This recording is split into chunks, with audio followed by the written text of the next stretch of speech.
Ayan, magandang hapon po mga kaibigan. Salamat po sa panonood ninyo ng nangyaring talakayan kanina kung saan isang nagpapanggap na Katoliko ang pumasok sa live ng punto por punto at nakipagsubukan. Nasabi niya siya daw ay dismayado sa pananampalatayang Katoliko nang dahil daw sa ilang membro o ilang mga paring lasenggo. Ngayon, maliban doon, meron pa siyang isa pa na kinadidismaya at ito ay ang sign of the cross. Yan naman ang ating talakayin sa episode na ito.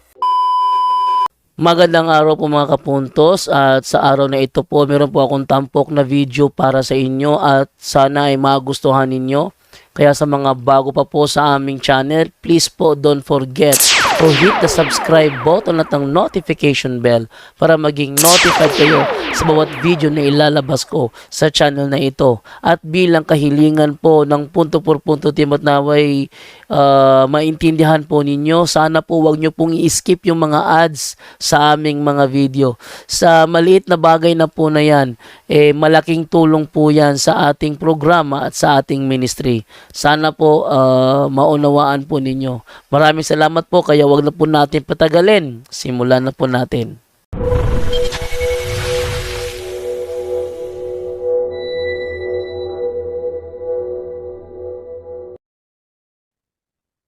Yan ang gusto kong marinig sa iyo. Sige Yung na. gusto mong ilabas ko. Sige na. Yung Anong gusto- aral na Katoliko ang nakadiskuss sa iyo? hinihintay lang kita. Ito na bro, inuunahan na nga kita eh. Inuunahan na nga kita, huwag kang masyadong pututsada, ano? Inuunahan na nga kita. Anong aral na Katoliko ang nakadismaya sa iyo? Anong aral na Katoliko ang nakadismaya? Example, yung sign of the cross. Oh, sige, sign of the cross. Anong meron sa sign of the cross na nakadismaya sa iyo? Teka, pwede ba kinig ka muna sa akin, bro? Pinapakinggan nga kita eh, tinatanong nga kita. Ano ang meron sa sign of the cross? Pwede ba makinig ka muna sa akin? Yun na nga bro, tinatanong nga kita bro, anong Pwede ba meron? makinig ka muna? Yun na nga, tinatanong nga kita eh, para sagutin mo eh. Anong meron sa sign of the cross na nakadismaya sa'yo? Kasi yung itinuturo yung sign of the cross, wala naman akong nababasa. Kung mabasa ko bro, Kaya mismaya kung mabasa ko ngayon bro, ako. kung mabasa ko ngayon. Yung sign of the cross, Yun na, kung mabasa ko ngayon. basahin mo. Kung babasahin ko ngayon, kung mabasa ko. Sige, basahin mo. Sige, babasahin. O maniniwala ako sa Katoliko pag mababasa mo. O sige, babasahin ko. Ang babasahin ko, Bisaya ha. Ang sabi niya, maniniwala siya pag nabasa ko. Okay. At dahil nakakaintindi siya ng Bisaya, sa Bibliang Bisaya ko babasahin. Ngayon, pakinggan natin, panoorin natin kung tapat ba itong taong ito sa kanyang mga pinagsasabi. Maniniwala ako sa iyo pag mababasa mo. Yan na, Yung sign of the cross. yan na nga, yan ang usapan natin. Pag nabasa ko, maniniwala ka, baka bigla ka namang cambio ha. Wala. Ay, sige. Anong verse? Sige, Basahin ko. wag kang cambio ha. Basahin mo. Wag kang kakambyo, wait lang. Ang babasahin kong Biblia bro, Bisaya to. Biblia sa Kristohanong Katilingban. Ano mo ha? Lalabas ko ha? Nababasa mo ba? Lalabas ko ha? Nababasa mo ba? Basahin ko ha? Ezekiel, Sige, basahin mo. Biblia sa Kristohanong Katilingban. Ano binubuksan mo dyan? Biblia sa Kristohanong Katilingban ba o hindi? Kasi pag hindi, nandadaya ka. Ano yan? Ezekiel. Ano yan, bro? Ezekiel. Biblia sa Kristohanong Katilingban bro. Tingnan mo sa'yo kung meron ka. Meron ka niya? Wala. Sige. Ezekiel. Ano yan? Ezekiel. Hindi ko maka... Bro, meron ka ba niyan bro? Kasi kung wala ka niyan, sabihin mo lang. Baka kasi buksan mo sa King James Version. Anong Biblia hawak Walang mo bro? problema sa akin pag wala ako. Anong Biblia Sige. hawak mo? Ezekiel. Ano yan? Ezekiel. Anong Biblia hawak mo? Bagong balita ito. Bagong Okay, balita. bagong balita. Ibig sabihin, wala ito sa bagong balita ha. Ito ay mababasa lamang sa Biblia sa Kristohanong Katilingban. Ezekiel 9:4 ang sabi ganito. Miingon siya, agi sa tunga sa syudad sa Jerusalem og markahi sa cross ang agtang sa mga lalaki nga nanghupaw og nakagulo tungod niya anak tungod sa tanang kangilad nga nahimo niini. Oh. Ingon dire, Oo. tungod ko siya nga miingon sa uban. Karon makaagi ka sa syudad sunod niya pamatya sila. Ayag tan-aw nila sa kalooy. Ayog pakitaw kaagot ining tanan sa mga tigulang nga lalaki, sa mga bataanong lalaki, sa mga birhen, sa kabataan, sa kababayinan, apan ayaw tanduga ang dunay timaan sa krus. Ano sa English ang timaan sa krus, bro?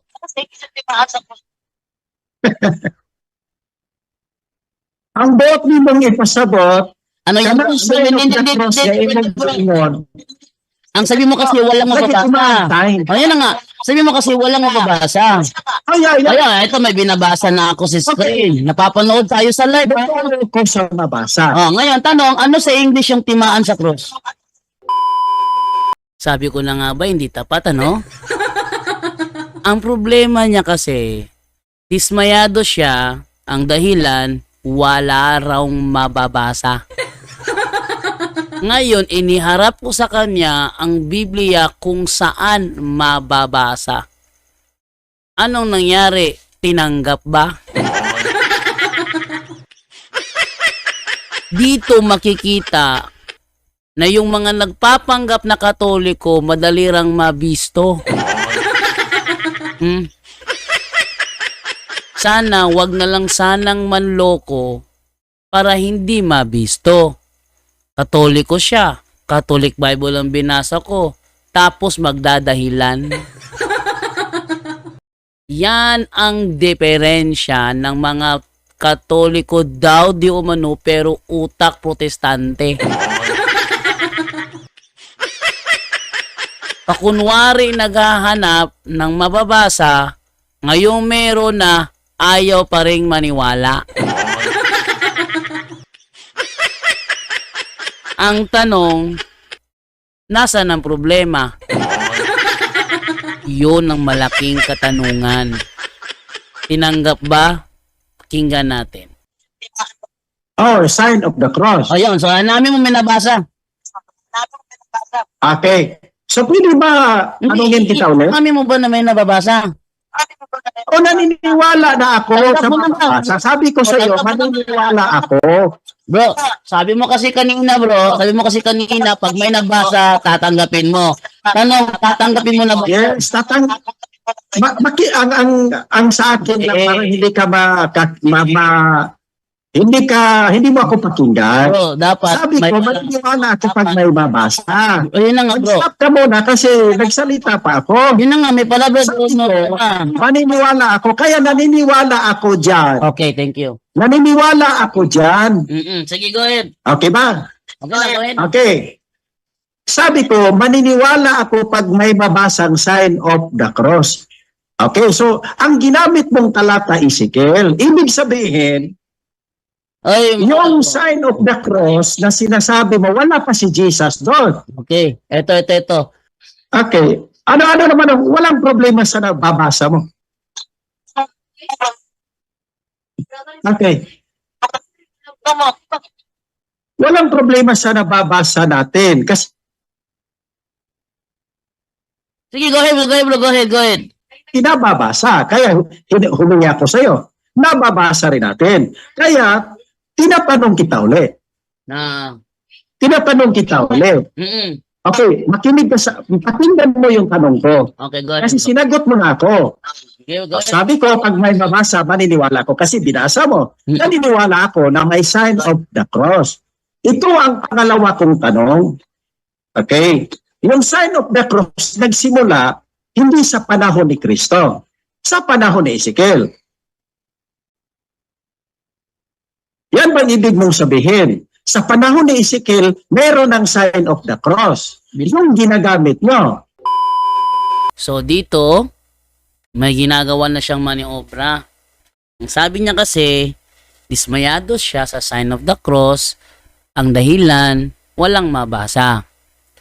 Next naman, Ang tanong naman niya ngayon, yung sa Ezekiel, nandoon na ba si Jesus? Ito yung ating sagot, ano? Nandoon na si Jesus, hindi pa nagkakatawan tao. Pero nandoon na siya. Kailan lumitaw ang sign, ang terminong sign of the cross? Sa panahon pa ni Ezekiel lumitaw. Wala naman akong sinabi na yung sign of the cross doon, yun ang ginagawa ng mga Katoliko. Binasa ko yun kasi ang sabi niya, dismayado siya, ang dahilan lang walang nabasa. Yun ang reason niya. Ngayon, dito naman, nagmamaniobra na siya. Binasa na nga bro eh. Yan ay isang prophecy. Kung ginagamit yung sign Yan. na yon, sa panahong Kristiyano, ginagamit na ba yan? Yun ba ang sign na ginamit ni Ezekiel? Yun na nga bro, binasa ko na nga bro eh. Ibig sabihin, nag-sign of the cross si Ezekiel.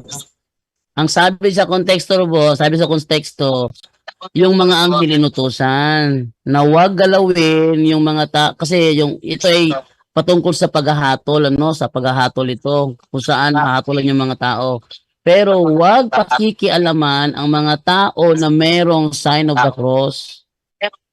Walang sinasabi dito, yung sinasabi mo na kailangan i-practice. Ito ay isang hula na mangyayari pagdating ng araw kung saan paparusahan ng mga tao, pero huwag gagalawin ang merong sign of the cross. Yes. Yes, alam ko ang ibig mong sabihin kasi binabasa na natin. Ang tanong ko ito, ginamit mo ang talata sa Ezekiel, yun bang sign of the cross sa Ezekiel, yun ba ang ina-apply nyo ngayon? Yun na nga ang ina-apply bro. Kaya nga kami nagsa-sign of the cross eh. Kasi sa amin, yung sign of the cross para sa Kristiyano, yun ay aming sign of redemption. Yun ay Okay bro, okay. Very good. Hindi pa ako tapos, wait lang. Yun ay aming paraan para ipaglalaki ang cross ng Panginoon sa Kristo. Hey, beware, that's a puppy. It might bite you. Put it out.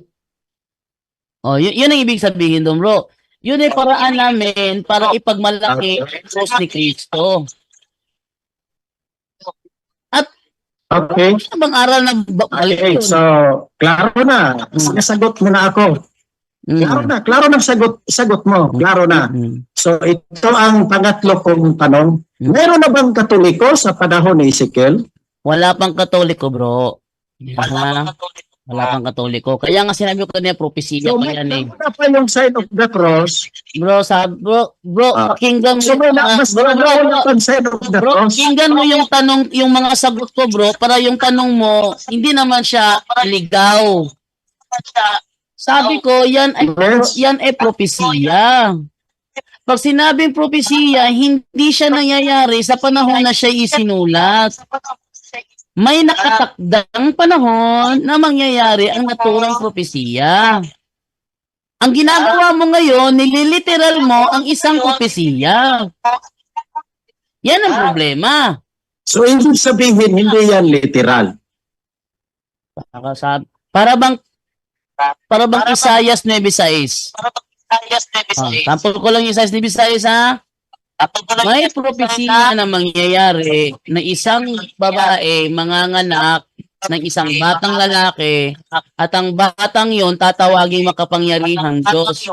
It doesn't mean dahil sinulat panahon ng Isaias ay pinanganak na ang bata panahon pa ni Isaias. Isaias 53. Wala akong problema dyan. Wala akong problema dyan. Kasi sabi mo, hindi literal. Kasi ang tanong ko sa iyo, ibig sabihin hindi literal yung ginawa sa Ezekiel. Tingnan mo itong taong ito. Tabingi talaga ang katarungan. Nagbigay na nga ako ng example. Propesya. Isaias 9:6. May dalaga manganganak ng batang lalaki. At ang batang ito ay tatawaging Diyos na makapangyarihan.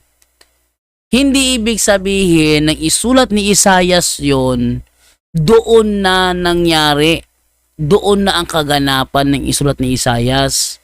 Tinagdag ko pa, Isaias 53, papatayin yung sugo ng Diyos.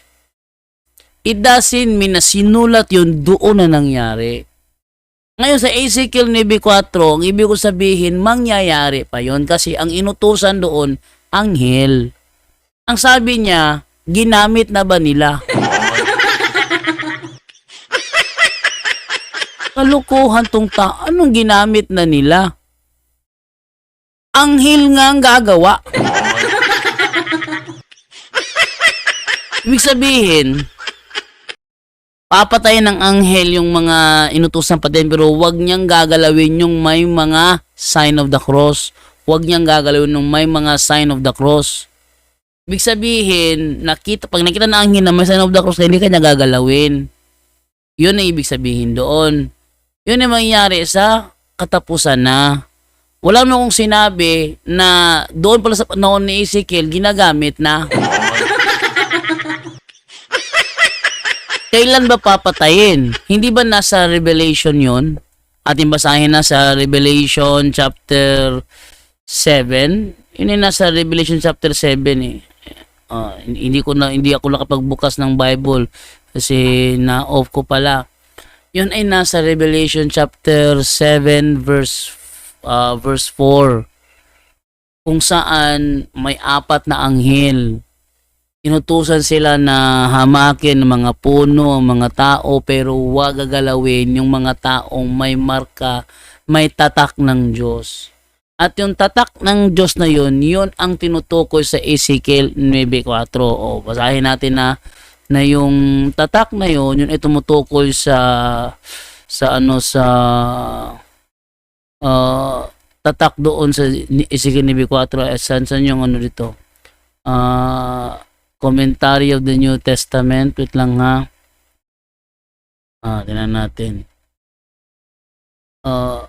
Commentary on the New Testament. Ano sabi dito? Ito. Papakita ko sa inyo. Ayan o. Dito sa Biblia, sa Revelation chapter 7 verse 4, ito ating mababasa. Revelation chapter 7 verse 4 ay ganito. Ayan. 3. 1 atin simulan sa 1. Sabi ganito. Pagkatapos nito may nakita akong 4 na anghel na nakatayo sa 4 na ulok ng daigdig. Pinipigil nila ang 4 na hangin upang huwag umihip sa lupa, sa dagat o sa alinmang punong kahoy. At nakita kong umakyat sa gawing silangan ng isa pang anghel, taglay ang pantatak ng Diyos na buhay. Sumigaw siya sa 4 na anghel na binigyan ng kapangyarihang maminsala sa lupa at sa dagat. Ang sabi, huwag muna ninyong pinsalain ng lupa, ang dagat o ang mga punong kahoy hanggat hindi pa namin nalalagyan ng tatak sa noo ang mga lingkod ng ating Diyos. Tatak sa noo. Ngayon, ano yung tatak na yon? Ating basahin naman ito naman tayo ngayon sa A Commentary on the New Testament. Sabi ganito, sealing of the spiritual Israel. The 4 winds denote days of trouble as the wind sweeps away the chaff. Jeremiah 49:36 and Daniel 7:2. The angels appear as carrying out the designs of God. From the rising of the sun, the 5th angel comes from the region of light and salvation. The seal of the living God is an emblem of security. This symbolism is taken from Ezekiel 9:4. Ano daw? This was taken from Ezekiel 9:4. So yun ang ating binabasa. Ibig sabihin, mangyayari ito sa katapusan pa. Wala akong binanggit sa panahon ni Ezekiel, ginagamit na. Ano ba naman to taong to? Yung sign of the cross, spiritual yon. Yan ba ibig sabihin mo? Anong spiritual prophecy? Iba yung spiritual, iba yung prophecy. Yung sinabi ko sa iyo, yung Ezekiel na ginamit mo, propesya yon. Yes, propesya yun, bro. You didn't get to sleep. Dead na. Go to sleep. Okay? Okay, sige. Basahin natin ulit yung binasa mo. Kung propesya ba yon? Sige. Yung Ezekiel na binasa mo, propesya ba yon? Pwede basahin natin ulit? Neto, bro. Balikan natin na. Sige. Ito. 9:5. Nadungog ko siya nga mingon sa uban. Karon makapili ka sa syudad, sunod niya og pamatya sila. Ayaw tanaw nila sa kaluoy. Ayaw pakita o kagop ining tanan. Sa mga tigulang nga lalaki, sa mga batanong lalaki, sa mga birhen, sa kabataan, o sa kababayan, apan ayaw tanduga ang dunay tigmaan sa cross. Yan. Binasa na, bro. Okay. Ibig sabihin, bro, yung sign of the cross na gusto mong liwanag sa akin, yung sign of the cross dyan sa Ezekiel, propesya yan sa gagawin ng mga Katoliko? Hindi. Anghel ang inuutosan dyan, bro. Hindi katoliko. Okay. Okay, klaro na. Teka. Anghel ang inuutosan dyan. Mali ang binasa mo sa tanong ko. Mali. Ikaw yung ano, ang inutusan dyan, bro, na nagpapatay yung anghel. At ang utos, wag nilang gagalawin yung mga taong may sign of the cross. Kaya nga sa Galatia 6:14, sabi ni Apostol Pablo, ipinagmamalaki niya ang cross ni Kristo. Kami namang mga Katoliko, ang paraan naman namin mga Katoliko para ipagmalaki ang krus ni Kristo ay ang sign of the cross. Okay, sige. Basahin mo sa sabi ni Apostol Pablo na yung ipagmalaki niya, yung cross ni Kristo, ay gagawing sign of the cross niyo. Ay, hindi bro, hindi yan. Pwede ba basahin natin? Hindi yan ang Yung ipinagmalaki niya cross, sign of the misleading, cross na ginawa. misleading ang tanong mo. Ang sabi ko, ipinagmamalaki ni Apostol Pablo ang cross ni Kristo. At kami mga Katoliko, ang paraan namin para ipagmalaki ang cross ni Kristo ay ang pagsagawa namin ng sign of the cross. Yan ha. Wala akong sinabi. Saan ang utos ni Pablo dyan? Ito bro, ikaw talaga. Sa aming mga Katoliko, hindi kami panay utos. Hindi kami ganyan. Basahin ko ha. Mateo 18:18. Tingnan mo ha. Ganda. 18:18. Anong sabi dito?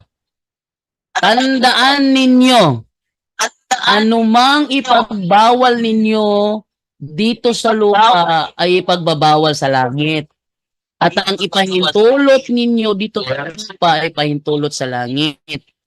Ang iglesia na tinayo ni Kristo, binigyan niya ng otoridad na magpahintulot at magbawal. Sa madaling salita, hindi kami nakarely sa utos, kung utos ba o hindi utos. Hindi kami gaya ng mga Sabadista, bro, na pag walang utos, walang ginagawa. Hindi kami ganyan. Dahil ang tunay na iglesia, binigyan ng authority. Yan na. Okay, yung binasa mong Mateo 18:18, sana man ang utos ni Pedro dyan na mag-sign of the cross. Ano utos ni Pedro? Ligo yung mga tanong mo eh. Ang nagsasalita sa Mateo 18:18 ay si Kristo. Ito pakinggan mo yung sinasabi ko, bro. Yung tanong mo hindi ligaw. Ha? Pakinggan. Ang sinabihan ni Kristo sino? Si Pedro. Yan ang ibig sabihin mo. Hindi. Saan naman ang utos dyan? Hindi. Saan naman ang utos dyan na? Mali. Bro, mali ka bro. Yung tanong mo, out of context. Ang kausap ni Kristo dyan, yung mga apostol. Mga. Kasi plural yan eh. Plural yan eh. Di ba? Plural yan. Ano mang ipahintulot nyo sa lupa, ipahintulot ko sa langit. Yan na. Binigyan niya ng authority ang kanyang iglesia na anumang ipahintulot. Sa madaling salita, yung mga, nag-gets kita. ayan na nga, yung mga hindi pa naipahintulot Okay, nag-gets kita. hindi pa ako tapos, bro. Sabi ni Kristo sa kanyang mga apostoles, Bro, di tayo magkaunawa ito. Kasi kung sinasabayan mo ko palagi. Nililigaw mo eh. Red herring fallacy yung ginagawa mo eh. Wag ka mag-red herring fallacy ha. Kasi pag sinabi kasing fallacy, misleading yung question. Pakinggan mo yung sagot ko. Pakinggan mo ha. Si Kristo nagbigay ng authority sa kanyang iglesia. Na anuman ang ipahintulot ng iglesia, ipapahintulot rin ni Kristo. Ngayon, hindi kami nakabatay kung meron bang utos o wala. Kasi ang sa amin, binigyan kami ng authority na halimbawa ganito. Bawa ganito ha. Wala namang utos na mag-Bible study kayo through internet. Ano ha? Walang utos na mag-Bible study kayo through internet. Pero ginagawa namin. Bakit? Dahil merong pahintulot. Oh. Bakit kami nagse-celebrate ng Christmas? Hindi dahil sa inutusan kami na mag-celebrate kami ng Christmas na December 25, kundi dahil may pahintulot ng iglesia namin na mag-celebrate kami ng Christmas sa December 25. Oh. At kami nagse-celebrate ng All Saints Day, All Souls Day. Kasi ang iglesia ang nagbigay sa amin ng pahintulot na mag-celebrate noon. Yan. Pag hindi ipinahintulot, Ted na. Wait lang. May nag-message sa akin, wala daw live sa Facebook ng Faith and Morals. Okay. Na ano ko. Sige. Ano ko eh. Wait lang ha. Oh. Okay. Yan. So, ganito. So, sa aming Katoliko, pag ipinagbawal sa amin yung same-sex marriage, ibig sabihin, ipinagbabawal ni Kristo yan. Pinagbabawal sa amin ng abortion, ipinagbabawal ni Kristo yan. Ipinahintulot sa amin ng All Souls Day, ipinahintulot ni Kristo yan. Dahil lahat, anumang ipahintulot ng iglesia, ipinahintulot sa langit. At isa sa mga ipinahintulot ng iglesia, ang mag-sign of the cross kami. Oh, sabihin, iglesia ang Okay. bro. Yun. okay. Pwede ba ako magsalita? Sige bro, kaya bro. Basta yung mga tanong mo bro, hindi ligaw ha. Kasi yung tanong mo kasi Okay. ligaw eh. Kasi hindi kita masyadong narinig kasi putol-putol yung boses mo. Bro, Jando, Kaya, bakit may parang problema. doble yung boses? Ha? Doble yung boses dito sa Yun na nga, naka-loudspeaker siguro, kaya doble-doble yung boses. okay, sige. Balik tayo sa sign of the cross. Huwag ka munang magpunta sa ibang illustration mo. Kasi nagets naman kita. At saka yung illustration mo, ang ibig ko lang sabihin ito. Kasi sabi ko sa iyo, dismayado ako kasi may sign of the cross at hindi ko nababasa. Binasa mo sa Ezekiel.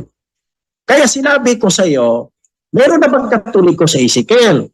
Sabi mo, wala pa, propesya yun. Na gets naman kita.